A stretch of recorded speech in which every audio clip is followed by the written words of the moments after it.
Hello दोस्तों, मैं ओम शर्मा आप सभी का स्वागत करता हूं हमारे YouTube channel the A1 study पर। तो जैसा कि आप लोगों को पता है, अभी रिसेंटली दिवाली थी और कर्नाटक का यानी भारत के अंदर कर्नाटक में एक स्थित ऐसा गांव जहां पर दीपावली नहीं बनाई गई, जिसका मुख्य कारण था वहां पर लगभग 700 से 800 ब्राह्मण मार दिए गए थे टीपू सुल्तान के द्वारा, जिसके शोक में आज भी वहां पर दीपावली नहीं बनाई जाती। एक एक अपडेट बताएंगे सारी एक एक करके। तो सबसे पहले ये हमारा टेलीग्राम, ये इसका स्कैन कोड, आप इसको स्कैन करके हमारे टेलीग्राम लिंक से जुड़ सकते हो। यदि यहाँ से स्कैन नहीं होता तो वीडियो के डिस्क्रिप्शन में सभी लिंक दिए होते हैं, चाहे टेलीग्राम हो, व्हाट्सअप हो या इंस्टाग्राम, आप हमसे कनेक्ट हो सकते हो। तो जैसे कि पता है, टीपू सुल्तान जिसे आमतौर पर शेर मैसूर या मैसूर का शेर कहा जाता है, जिसका मुख्यतः जो भी साम्राज्य था वो दक्षिण भारत में था, मैसूर में, और वो वहां का मुस्लिम शासक था। उसके पास अपने रॉकेट तोपखाने भी थे, ऐसा भी बताया जाता है। हालांकि जो इतिहासकार हैं उन्होंने बहुत ज़्यादा चीज़ें छुपाई। उन्होंने मोस्टली देखा जाए मुगलों का ज़्यादा महिमा मंडन किया और देखा जाए दक्षिण भारत में टीपू सुल्तान का ज़्यादा महिमा मंडन किया।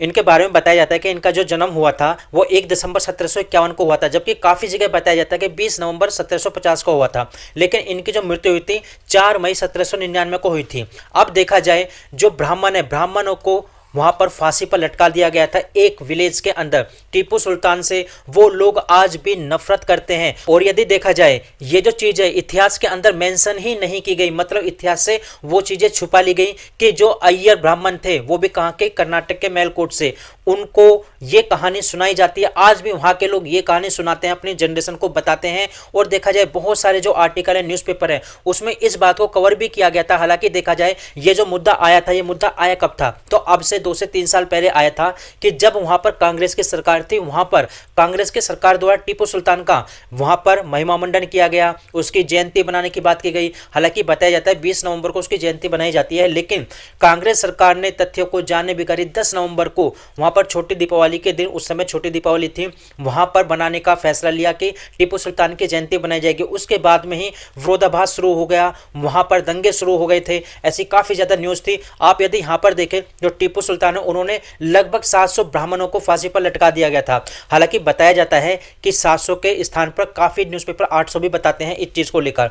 तो देखा जाए, यहां पर यदि आप नीचे की तरफ करो, यदि आप नीचे की तरफ चलो, तो इसको साउथ का औरंगजेब भी कहा जाता है, क्योंकि ऐसा काम इसने वहां पर किया था। औरंगजेब जैसा काम किया था नॉर्थ में, उसी प्रकार वहां पर टीपू हैंग मेलकोट अय्यर ब्राह्मणों को उसने लटका दिया था। और ये नहीं है कि वहां पर हिंदू ही इससे नफरत करते हैं। ये सतीश एक राइटर हैं, वो बताते हैं, जो क्रिश्चियन लीडर हैं वो भी ये चीज़ बताते हैं कि इनसे नफरत करने वाले क्रिश्चियन भी थे, क्योंकि इन्होंने चर्च को तबाह कर दिया था 1784 के अंदर। और लगभग 60,000 जो कैथोलिक थे उनको गिरफ्तार किया था संदेह के आधार पर कि आपने जासूसी किया, वो भी किसके लिए, ब्रिटिश लोगों के लिए। इस आधार पर उनको पैदल चलवाया गया और लगभग इस पैदल में 4,000 से ज्यादा जो कैथोलिक थे उनकी मृत्यु हो गई। इस आधार पर ईसाई ने भी इसका विरोध किया था, और यही कारण है इनको औरंगजेब बताया जाता है साउथ का। हालांकि यदि देखा जाए, जो नॉन मुस्लिम है, जिसमें क्रिश्चियन भी आते हैं, हिंदू भी आते हैं, सभी इससे नफरत करते हैं। और बहुत जगह इसको क्या बताया गया है, देशभक्त बताया गया है। मतलब यहाँ पे ये भी बताया गया, बहुत सारे जो मंदिर है उनको नष्ट कर दिया गया था,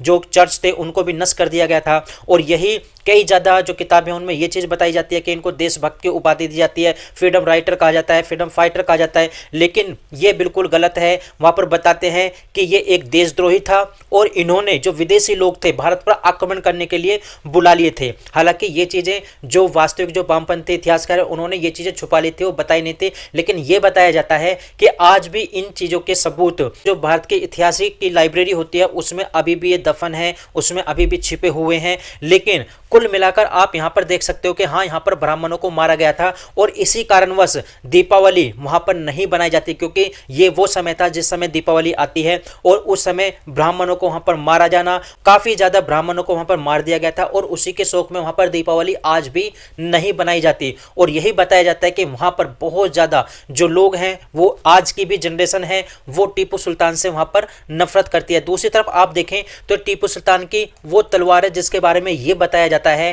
कि इस तलवार के ऊपर ये जो यहाँ पर लिखा हुआ है, उस पर यही लिखा हुआ है। यदि आप यहाँ पर देखो, मेरी तलवार की चमक सभी काफिरों के लिए विनाश के लिए है, मतलब सभी काफिरों के विनाश के लिए है। मतलब काफिर मतलब गैर मुस्लिम, जिसमें क्या आते हैं, हिंदू भी आते हैं और इसमें क्रिश्चियन भी आते हैं। ये टीपू सुल्तान की किताब पर लिखा हुआ था। हालांकि काफी ज्यादा जो न्यूज है उनमें भी ये बताए गए थे, जो न्यूज चैनल होते हैं उसमें भी ये बात बताई गई थी कि टीपू सुल्तान के ऊपर यही लिखा हुआ है। हालांकि ये उर्दू में लिखा हुआ है जो कि हमारी समझ से बाहर है, लेकिन जो इसके एक्सपर्ट हैं उन्होंने यही बात बताई कि हाँ, इनकी तलवार के ऊपर यही चीज लिखी हुई है। आपने भी देखा होगा काफी जगह बताया गया कि टीपू सुल्तान महान था, उन्होंने बहुत सारे मंदिर बनाए, वो एक अच्छा योद्धा था, वो एक सेकुलर था। ये सब वामपंथी वहां पर लिखते हैं, लेकिन हकीकत बात यह है जिनकी तलवार पे ये चीज लिखी हो तो वो मंदिरों को कैसे दान दे सकता है, मंदिर कैसे बनवा सकता है। और यह भी बताया जाता है कि टीपू सुल्तान के द्वारा बहुत सारे जो लोग हैं उनको कन्वर्टेड भी कराया गया था मुस्लिम धर्म के अंदर, मतलब धर्मांतरण भी यहाँ पर कराया गया था। ये चीजें सब इतिहास में दफन है, नहीं बताई गई किसी को। तो फिलहाल हमारे पास ये अपडेट थी। आप लोग कैसे लगी जरूर बताना, लाइक सब्सक्राइब करना बिल्कुल मत भूलना। Thank you.